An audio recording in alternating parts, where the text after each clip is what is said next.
여러분, 우리가 스데반 집사님의 순교의 교훈을 얻기 위해서는 먼저 오늘 본문의 배경에 대해서 한번 생각해 볼 필요가 있습니다. 오늘 본문의 배경은 이렇습니다. 스데반이라는 사람이 초대교회에서 성령과 지혜가 충만한 사람이었습니다. 그래서 집사로 선택되었습니다. 초대교회가 성장하고 부흥하니까 사도들이 복음을 전했는데 교회에 여러 가지 할 일이 생겼습니다. 그래서 교회 일을 전문적으로 돌보는 집사님을 뽑았는데 7집사를 뽑았습니다. 믿음이 있고 인품이 있고 부지런하고 성도님을 잘 섬기는 7명의 집사를 뽑아서 어떤 일을 하냐면 교회에 여러 가지 일들을 돌보게 하고 가난한 사람들을 구제하는 사역을 맡기고 그리고 복음 전도하는 그런 일들을 감당하게 했습니다. 그래서 이 스데반 집사도 그 일을 감당했죠. 가난한 사람을 돌보고 교회를 살피고 또 나가서 복음을 전파하게 되었습니다. 스데반 집사가 어느 날 회당에 들어가서 유대인들에게 하나님의 말씀, 예수님의 복음을 전거했습니다. 그런데 유대인들이 스데반 집사에게 의문을 제시하면서 시비를 걸어왔습니다. 논쟁을 걸어왔죠. 스데반이 성령에 충만해서 성경을 이렇게 쫙 풀어서 설명을 하니까 그들이 당할 수가 없었습니다. 그래서 스데반이 하나님을 모욕한다라는 누명을 씌워서 공회로 끌고 갔습니다. 이 공회는 율법학자들과 그 유대인들의 힘 있는 사람들로 모인 집단인데 바로 예수님이 전에 사내들인 공회 여기에서 붙잡혀서 심판을 받았던 그 장소였습니다. 스데반이 거기에 서서 많은 율법학자들과 이스라엘 지도자들 앞에서 심판을 받을 때 자기 이야기를 하게 되었습니다. 스데반이 전혀 주눅 들지도 않고 구약에서부터 예수님의 이야기까지 계속해서 하나님의 말씀을 증거합니다. 말씀을 증거하는 포인트는 3가지입니다. 땅에 대해서, 모세율법에 대해서, 하나님의 성전에 대해서 이야기합니다. 스데반은 설교를 하는데 첫 번째 강조한 것이 뭐냐면 땅입니다. 하나님이 아브라함을 선택해서 아브라함에게 큰 민족을 이루는데 땅을 주겠다. 내가 너의 자손을 통해서 이 땅을 주고 여기서 수많은 하늘의 별과 같이 바다의 모래와 같이 많은 민족을 낳게 하겠다. 그 땅이 바로 오늘 우리가 차지하고 있는 이 땅입니다. 그러나 이 땅은, 하나님의 땅은 하나님이 계신 곳이 거룩한 것이지 하나님이 없으면 거룩한 곳이 안 됩니다 라고 이야기하고 있습니다. 두 번째, 스데반 집사가 강조한 것은 모세율법입니다. 하나님이 모세를 통하여 율법을 주시는데 율법을 통하여 하나님께 가까이 나아가도록 주었지만 우리 조상들이 교만해서 하나님의 율법을 지키지 않았습니다. 그런데 이 율법의 완성은 바로 예수님이고 예수님의 말씀을 지킬 때 율법이 완성되어진다고 이야기하고 있습니다. 세 번째, 스데반이 강조하는 것은 성전입니다. 성전, 지금 여러분이 보고 있는 이 성전은 헤롯 대왕을 통해서 40년 이상을 통하여 이것이 만들어졌지만 하나님이 여기에 계시지 않고 진짜 참 성전은 예수 그리스도입니다. 예수님이 십자가에 죽고 부활했습니다. 예수님이 진짜 성전이고 그분의 말씀을 들을 때 우리는 하나님의 말씀에 순종할 수 있습니다. 이 3가지 사실에 대해서 이야기를 하면서 이스라엘 여러분, 우리의 조상들이 성령을 거부하고 하나님의 말씀을, 율법을 지키지 않았습니다. 뿐만 아니라 메시아이신 예수님을 십자가에 못 박아 죽었습니다. 바로 여러분들이, 우리가 그렇게 했습니다 라고 이야기를 선포했습니다. 그때 그 설교를 들었던 사람들이, 그 수많은 율법학자들과 다른 사람들이 양심의 가책을 느꼈습니다. 양심의 가책을 느끼고 회개하지 않고 그들은 스데반을 붙잡아서 성 밖으로 끌고 와서 돌로서 스데반을 죽였습니다. 그래서 스데반은 죽게 되는 거죠. 스데반이 죽은 후에 예루살렘 교회에 엄청난 박해가 일어나기 시작했습니다. 사람들이 예수 믿는 사람을 붙잡아서 옥에 가두기 시작했습니다. 그 사람들이 전 세계로, 유대로, 사마리아로, 안디옥으로, 로마로, 그리스 지역으로, 다른 지역으로 다 흩어져 버리게 되었습니다. 사도들만 남게 된 거죠. 바로 이런 내용이 사도행전 6장부터 8장 4절까지의 내용입니다. 저는 이 말씀을 읽으면서 묵상하면서 생각한 것이 있습니다. 하나님이 주신 첫 번째 메시지가 무엇인가? 이 말씀을 통해서 우리에게 주신 하나님의 첫 번째 메시지가 무엇인가 하면, 첫째, 그것은 사람의 마음이 강팍해질수록 성령 해방죄를 지게 된다라는 거예요. 우리 마음이 교만하고 교만해지면 하나님의 말씀을 거부하고 성령을 해방하는 성령 해방죄를 짓게 된다라는 사실을 알 수 있습니다. 예수님이 우리에게 말씀하시기를 다른 죄는 지어도 용서받을 수 있지만 성령 해방죄는 용서받을 수 없다라고 했습니다. 여러분, 여기에 대해서 설명을 하면 사도행전 2장에 베드로가 오순절 다락방에서 성령의 충만함을 받았습니다. 불타는 마음으로 예수님은 주님이시다, 하나님이시다, 이것을 전파하지면 안 되는 불타는 마음이 있어서 나가서 복음을 전거했습니다. 그러니까 하루에 3,000명이 돌아왔습니다. 그 다음에 말씀을 전하니까 하루에 5,000명이 들어오고 10,000명, 20,000명, 30,000명의 사람들이 예수를 믿고 예루살렘에 예수 믿는 사람이 꽉 많은 사람이 예수를 믿게 되었습니다. 여러분, 그때 베드로의 설교를 들은 사람들이 마음의 찔림을 받았습니다. 찔림을 받은 사람들이 어떻게 반응했을까요? 사도행전 2장 37절을 보십시오.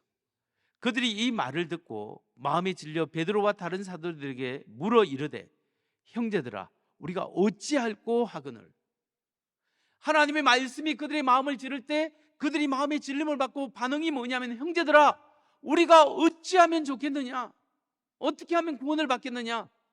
예수 너희가 각각 회개하고 하나님 없이 살았던 교만한 마음을 회개하고 예수를 주로 영접하고 세례를 받았고 죄 용서함을 받으면 하나님의 자녀가 된다. 그래서 예수 믿는 사람이 늘어난 거예요. 그런데 오늘 우리가 읽은 본문 사도행전 7장에서 스데반 집사가 나가서 하나님의 말씀을 이렇게 전거했습니다. 사람들이 그 말씀을 들었습니다. 그 말씀을 듣고 찔림을 받았습니다. 찔림을 받은 사람들이 어떻게 반응했나요? 7장 54절입니다. 그들이 이 말을 듣고 마음에 찔려 그를 향하여 이를 갈거늘. 마음에 찔렸는데 회개하지 않고 이를 갈아서 스데반을 잡아서 밖으로 데려가서 돌을 던져서 죽이게 된 거죠. 여러분 보십시오. 똑같은 하나님의 사람입니다. 베드로도 성령에 이끌렸고 스데반도 성령에 이끌린 사람입니다. 근데 베드로는 똑같이 하나님의 말씀을 전거했는데 한 부류의 사람은 하나님의 말씀을 듣고 마음에 찔려 회개하고 주님의 복음을 믿고 돌아왔습니다. 근데 다른 부류의 사람은 마음에 찔렸고 회개하지 않고 이를 갈면서 스데반을 잡아서 죽게 만들었습니다. 그리고 교회를 핍박하게 된 거죠. 여기에 성령 해방죄가 있는 거예요. 성령 해방죄가 뭐냐면 하나님의 말씀이 우리의 심령을 두드립니다. 하나님께서 여러분의 심령을 찾아와서 하나님 앞에 하나님 메시지를 줍니다. 그런데 내 마음이 굳어있고 교만해서 말씀을 계속적으로 거부해버립니다. 하나님이 하나님의 생명을 주고자 우리에게 영생을 주고자 찾아와서 하나님 문을 열라고 내가 두드리는 내 말을 듣고 문을 열면 내가 그로 더불어 먹고 그는 나로 더불어 먹으리라 말씀을 했는데 하나님의 말씀을 거부해버립니다. 말씀을 거부해버리면 성령을 받을 길이 없고 성령을 받고 예수님의 십자가의 은혜를 누릴 길이 없습니다. 그러면 하나님과의 관계가 회복되지 않고 영원한 죽음에 이르게 되는 거죠. 그게 바로 성령 해방죄예요. 하나님이 그 마음의 복음의 씨앗으로 두드리고 있음에도 불구하고 그것을 의도적으로 계속 거부해버릴 때 하나님과의 관계 회복이 일어날 수 없고 하나님의 복음을 받아들일 수 없는 심령 상태, 이렇게 살아가는 것이 성령 해방죄예요. 진짜 예수 믿고 거듭난 사람은 이미 우리는 하나님의 말씀을 받아들인 사람이에요. 여기 있는 대부분의 사람은 예수님을 주로 믿는다면 성령을 받아들이고 하나님의 말씀을 받아들이는 사람이에요. 그럼 우리는 그런 사람은 성령 해방죄는 짓지 않습니다. 그럼 예수님을 주로 믿는 사람이 짓는 죄가 어떤 죄냐? 성령을 근심하게 만드는 죄라는 거예요.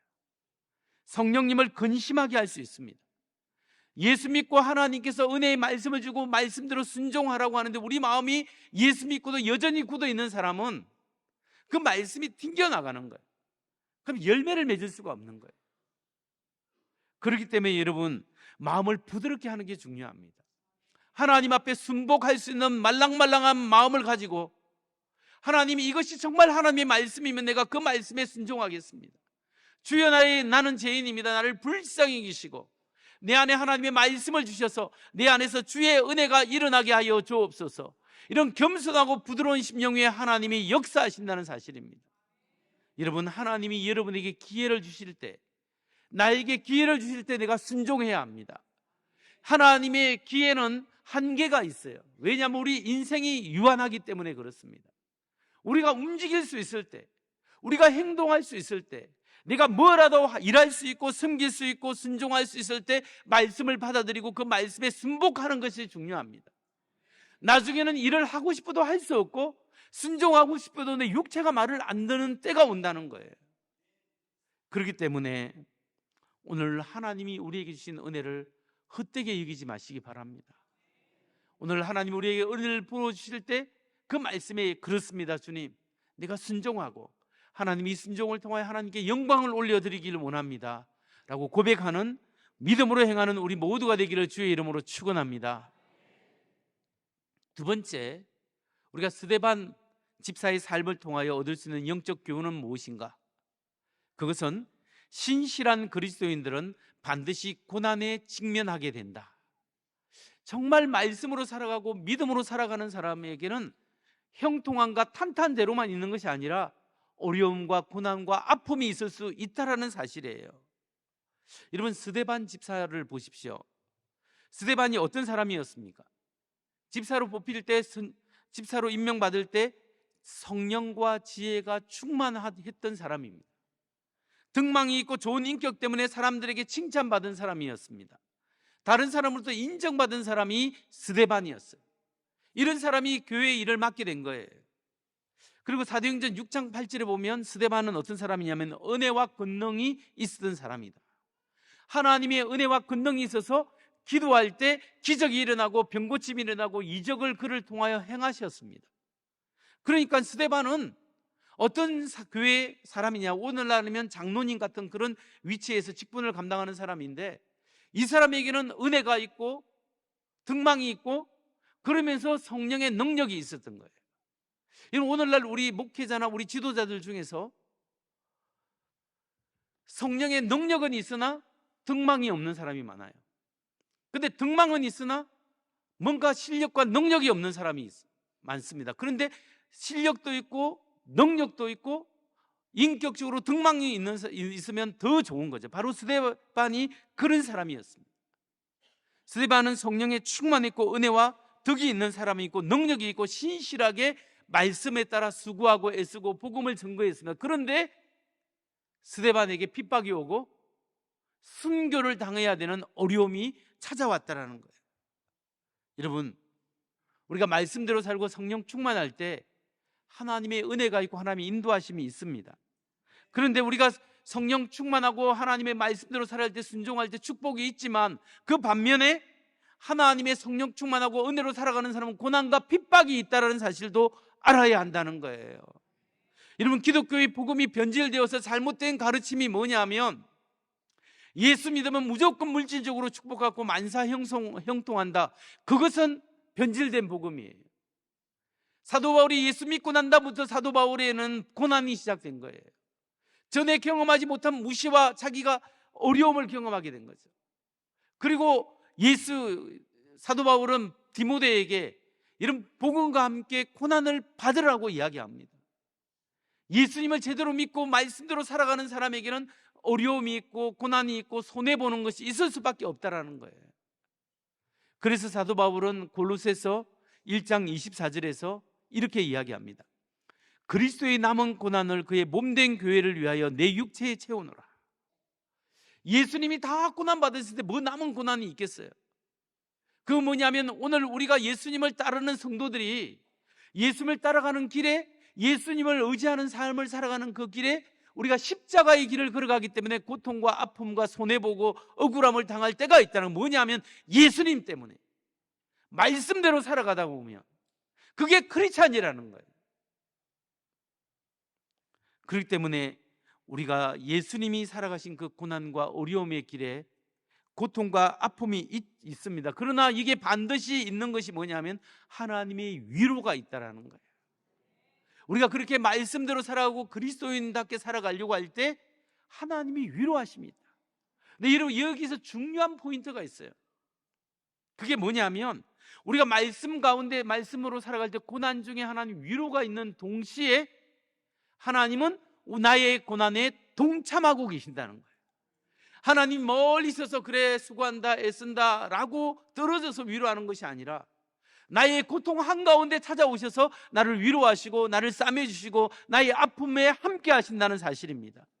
사도행전 7장 55절로 56절 말씀을 보십시오. 같이 한번 읽어보겠습니다. 시작. 스데반이 성령 충만하여 하늘을 우러러 주목하여 하나님의 영광과 및 예수께서 하나님 우편에 서신 것을 보고 말하되 보라 하늘이 열리고 인자가 하나님 우편에 서신 것을 보노라 한대. 여기 자세히 보면 스데반이 이제 돌에 맞아 죽을 때 하늘을 우러러 봤습니다. 하늘을 보니까 어떻게 됐습니까? 하나님 우편에 예수님이 서서 계시는 것을 지금 보게 되는 거예요. 여러분, 성경을 자세히 보면 부활한 이후에 예수님이 성천하시고 대부분의 성경의 기록은 예수님이 성천하셔서 하나님 보좌 우편에 앉아 계시니 라고 표현이 되어 있어요. 근데 사도행전 7장 여기에는 좀 예외적으로 예수님이 하나님 우편에 서 계시는 것을, 서서 계시는 모습을 보고 있는 거예요. 예수님이 보통 앉아 계시는데 왜 서 계실까요? 지금 하나님의 종, 하나님의 사람 스데반이 돌에 맞아 순교당하니까 예수님이 앉아 있을 수가 없는 거예요. 예수님이 뻘떡 서서 지금 안타깝게 그 고난을 바라보고 동참하고 있는 마음으로, 그게 우리 주님의 마음이라는 거예요. 여러분, 하나님의 마음이 나중에 사도 바울을 통해서 드러나는데 사도행전 9장으로 넘어가면 바울이 이제 회심을 해서 사울이 바울이 됩니다.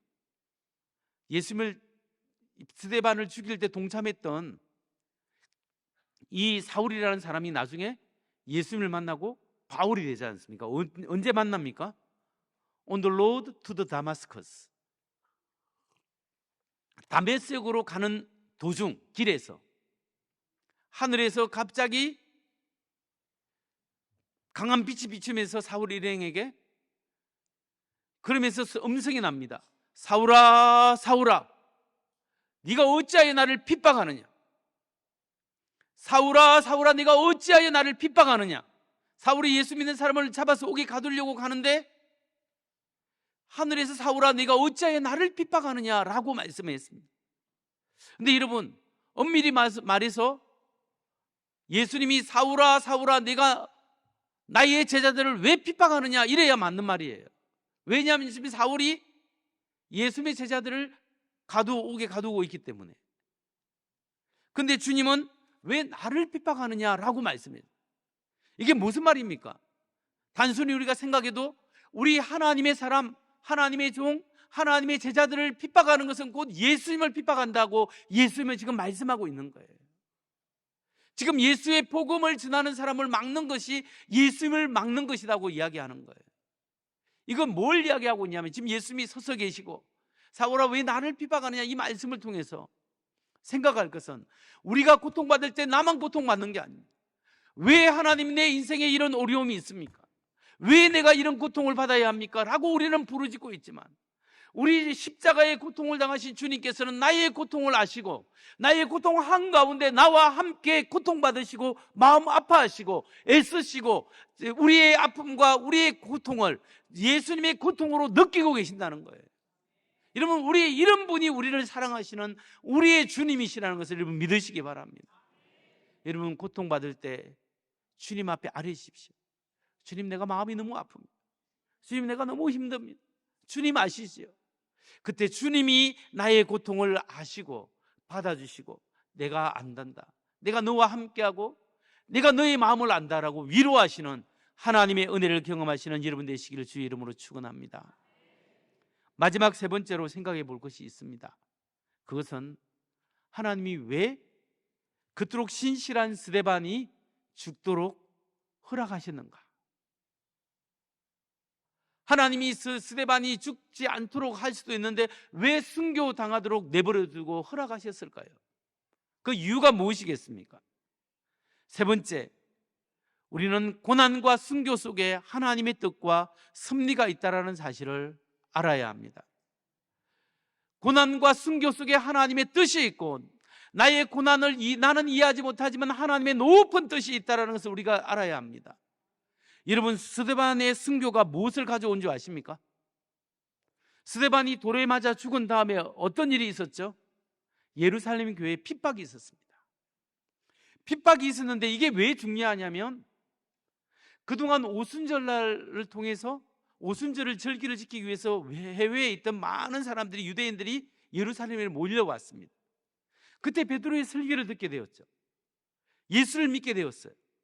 예수를 믿은 많은 사람이 자기 고향으로 일터로 돌아가지 않고 한 달, 두 달 이상을 머물면서 지금 하나님의 말씀을 듣고 여기에 집회를 하고 있는 거예요. 근데 예루살렘에만 머물러 있는 거예요. 근데 여기에 폭탄이 떨어졌습니다. 박해가 일어났습니다.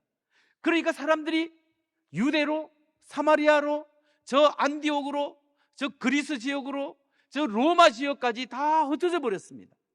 자기의 사업체를 따라 다시 고향으로 돌아가고 다른 집으로 돌아가고 사업하는 곳으로 돌아가게 되었습니다. 사도들만 남게 되었습니다. 그러면 예수 믿고 돌아간 사람들이 각지에 흩어져서 뭐 할까요? 자기의 삶의 현장에서 예수 복음을 전하는 거예요. 친척에게 전하고, 친구에게 전하고, 사업 파트너에게 전하고, 가족에게 전하고. 그래서 예수님의 복음을 전하는데 사도 바울이 많은 지역을 돌아다니면서 선교 여행을 했지만 사도 바울이 로마 교회를 개척하지 않았습니다. 로마에 원래 교회가 있었던 거예요. 이때 흩어진 사람들이 가서 다 개척한 거예요.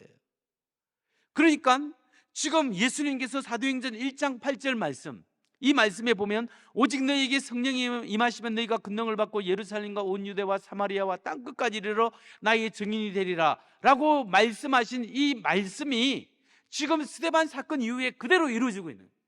예루살렘에 사람들이 모였죠.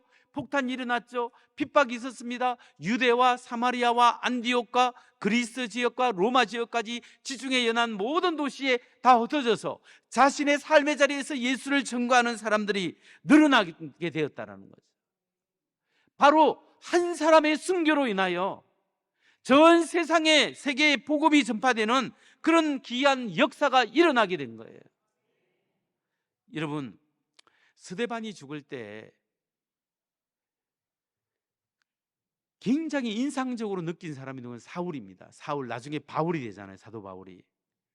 이 사울이라는 사람도 동조해가지고 사람들이 돌을 던질 때 옷을 보관하고 있던 사람입니다.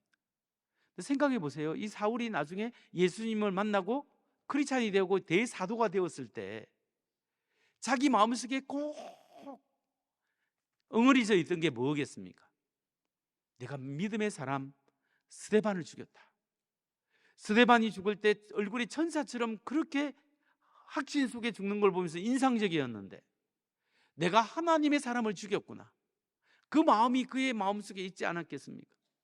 그래서 하나님의 은혜와 그래서 은혜를 받고 보니 내가 죄인 중에 괴수다. 내가 죄인 중에 대장이었구나.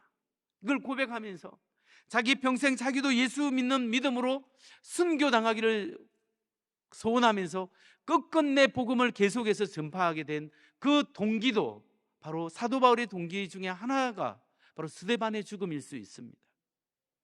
우리가 이런 것을 통해 볼 때 한 사람의 아픔, 한 사람의 고통, 한 사람의 하나의 열매가 씨앗이 땅에 떨어질 때 많은 열매를 맺게 된다는 거예요. 우리는 스데반 집사의 순교적 신앙을 본받아야 합니다. 스데반 집사의 순교적 신앙을 본받기 위해서 우리가 어떤 삶을 살아야 됩니까? 내가 주를 위하여 죽겠습니다. 이 각오도 좋지만 내 욕심을 버리는 것이 먼저입니다. 하나님 앞에 나의 탐욕을 내려놓고 나의 욕망을 내려놓고 예수로 채우는 겁니다. 예수님, 이 부족한 사람에게 주님 은혜로 채워주옵소서.